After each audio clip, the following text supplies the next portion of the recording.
Chapter 12. Christmas was coming. One morning in mid December, Hogwarts woke to find itself covered in several feet of snow. The lake froze solid, and the Weasley twins were punished for bewitching several snowballs so that they followed Quirrell around, bouncing off the back of his turban. The few owls that managed to battle their way through the stormy sky to deliver mail had to be nursed back to health by Hagrid before they could fly off again. No one could wait for the holidays to start, while the Gryffindor common room and the Great Hall had roaring fires. The drafty corridors had become icy, and a bitter wind rattled the windows in the classroom. Worst of all were Professor Snape's classes down in the dungeons, where their breath rose in a mist before them, and they kept as close as possible to their hot cauldrons. "I do feel so sorry," said Draco Malfoy, one potions class, "for all those people who have to stay at Hogwarts for Christmas because they are not wanted at home." He was looking over at Harry as he spoke. Crabbe and Goyle chuckled. Harry, who was measuring out powdered spine of lionfish, ignored them. Malfoy had been even more unpleasant than usual since the Quidditch match. Disgusted that the Slytherins had lost, he had tried to get everyone laughing at how a wide-mouthed tree frog would be replacing Harry as Seeker next.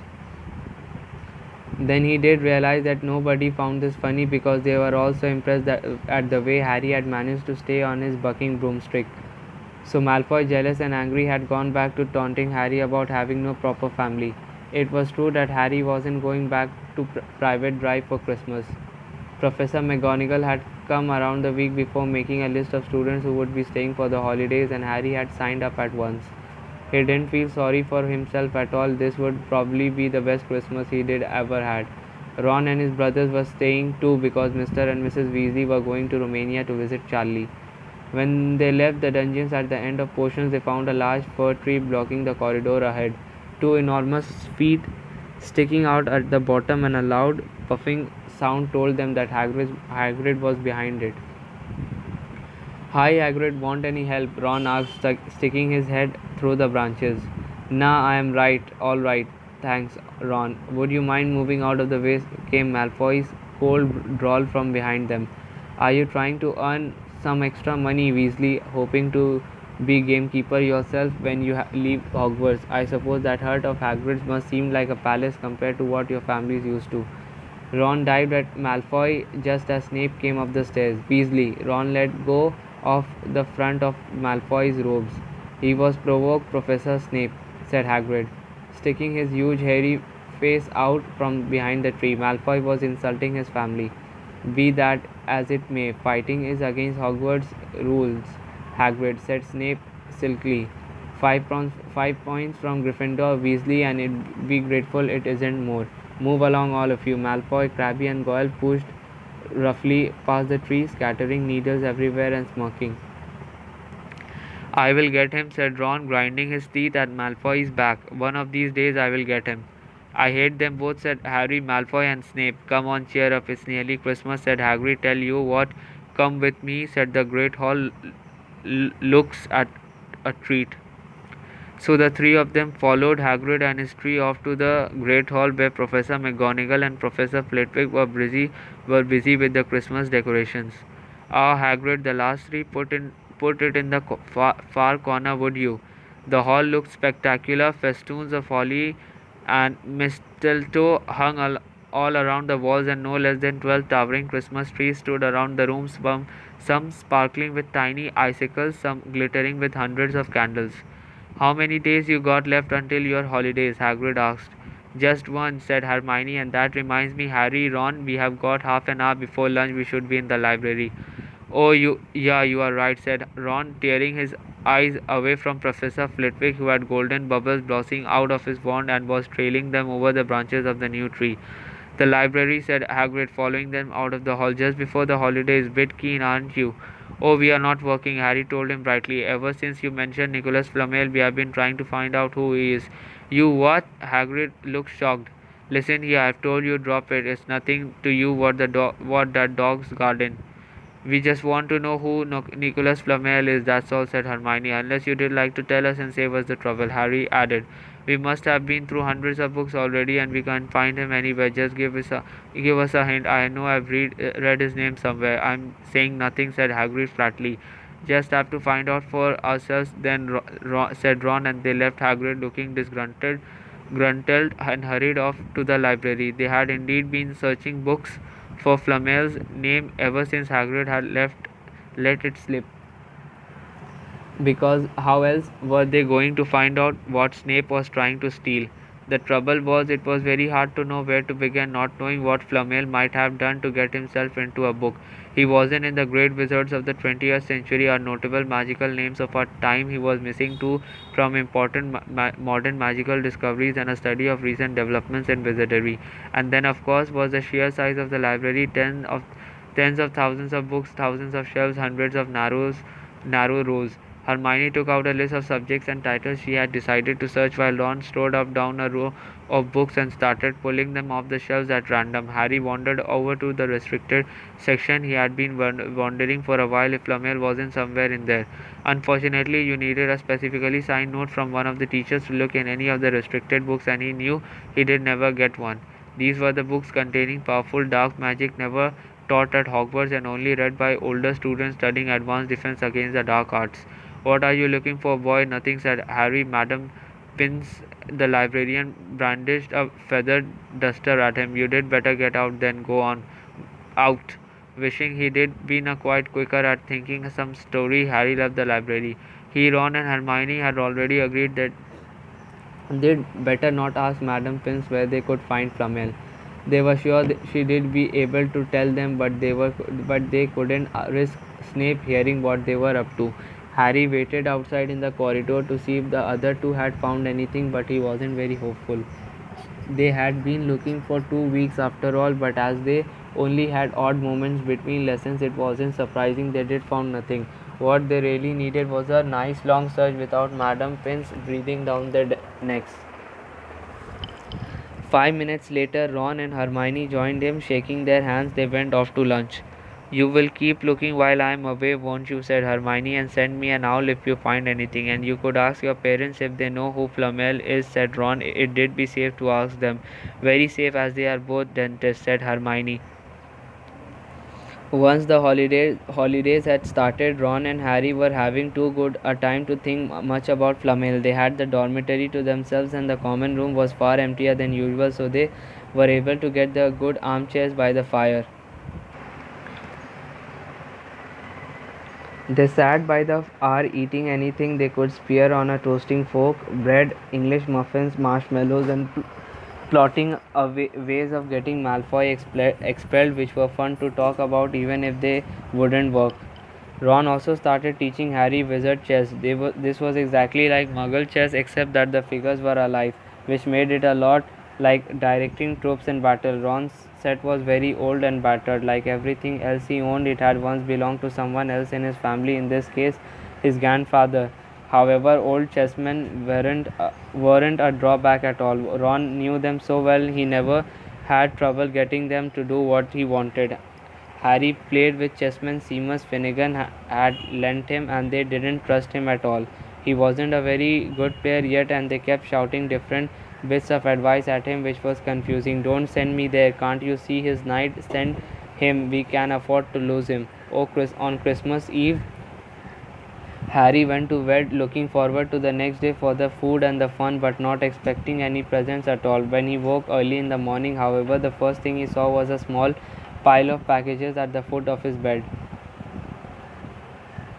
said Ron sleepily as Harry scrambled out of bed and pulled on his bathrobe. "You too," said Harry. "Will you look at this? I have got some presents." "What did you expect, turnips?" said Ron, turning to his own pile, which was a lot bigger than Harry's.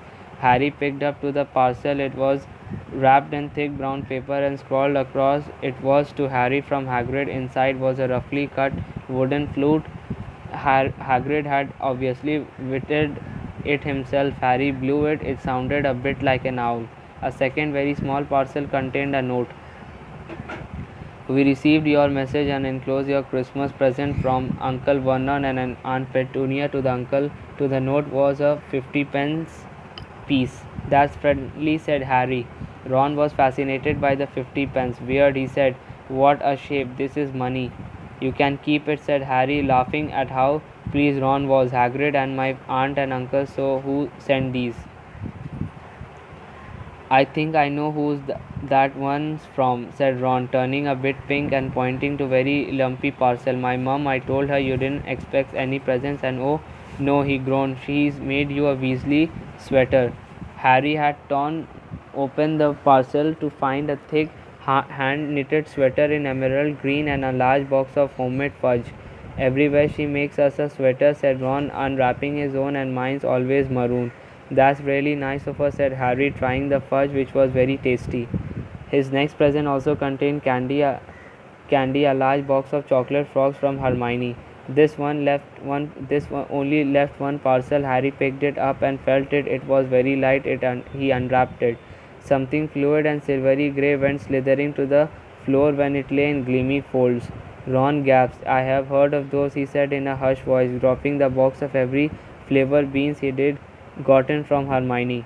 If that's what I think it is, they are really rare and really valuable. What is it? Harry picked the shining silvery cloth off the floor.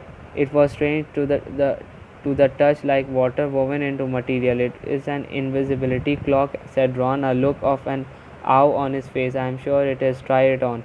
Harry threw the clock around his shoulders and Ron gave a yell. It is. Look down. Harry looked down at his feet, but they weren't gone.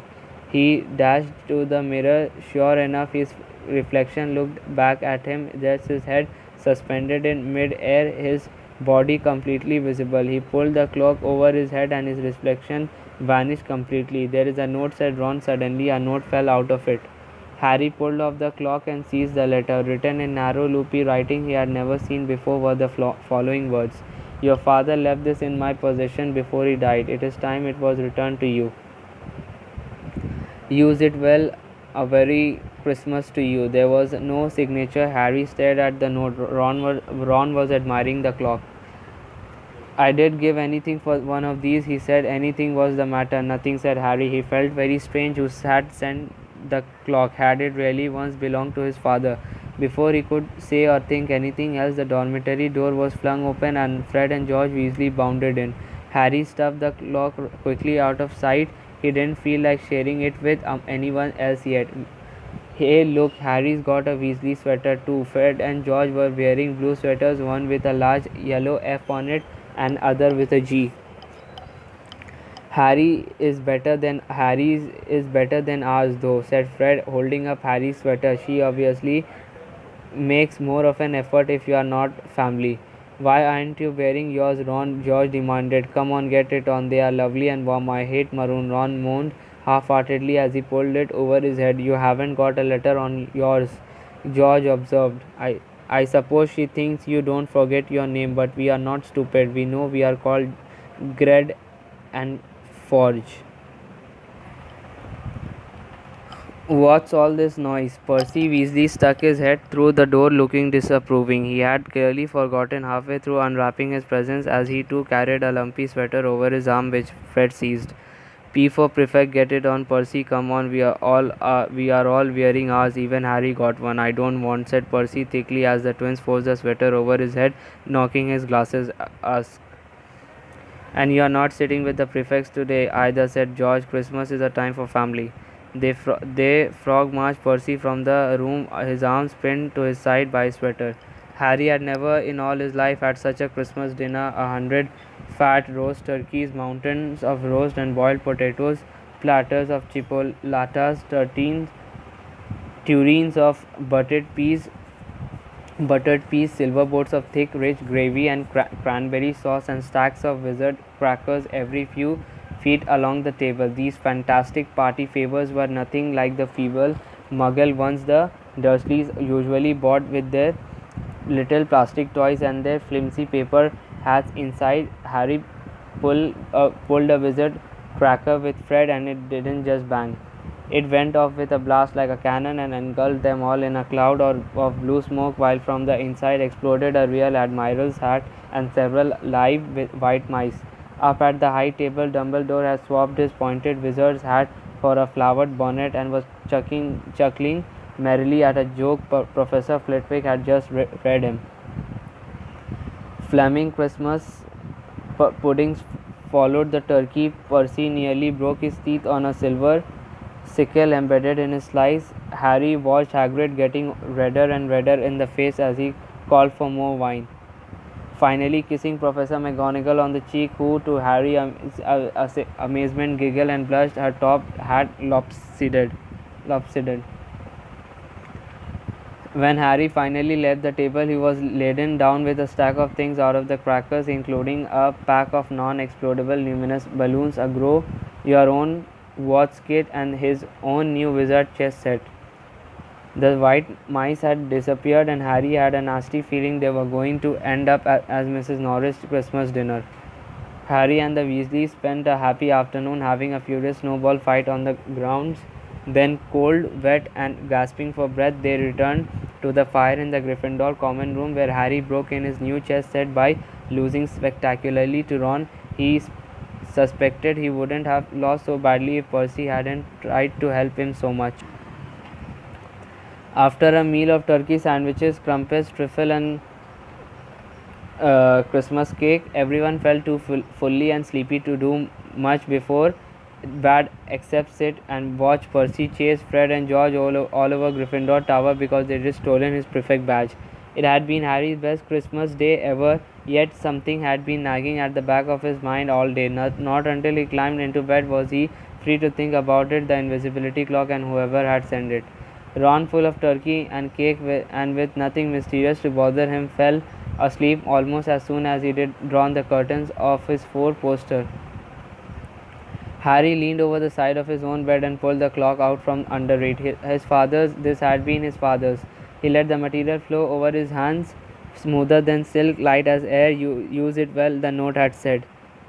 He had to try it now. He slipped out of the bed and wrapped the clock around himself. Looking down at his legs, he saw only moonlight and shadows. It was a very funny feeling. Use it well. Suddenly, Harry felt wide awake. The whole of Hogwarts was open to him in this clock. Excitement flooded through him as he stood there in the dark and silence. He could go anywhere in this, anywhere, and Filch would never know. Ron grunted in his sleep. Should Harry wake him? Something held him back. His father's clock. He felt that this time, the first time, he wanted to use it alone. He crept out of the dormitory, down the stairs, across the common room, and climbed through the portrait hole. Who's there? Squawked the fat lady. Harry said nothing. He walked quickly down the corridor. Where should he go? He stopped, his heart racing, and thought.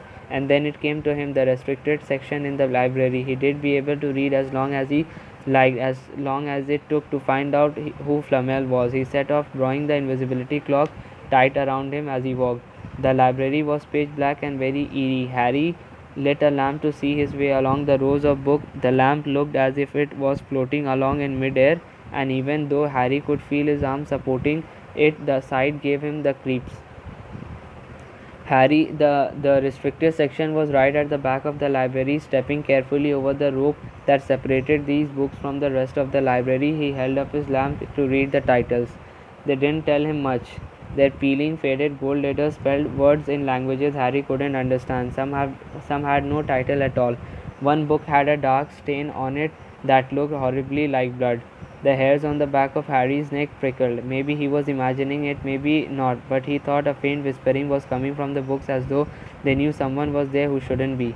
He had to start somewhere. Setting the lamp down carefully on the floor, he looked along the bottom shelf for an interesting looking book. A large black and silver volume caught his eye. He pulled it out with difficulty because it was very heavy, and balancing it on his knee let it fall open.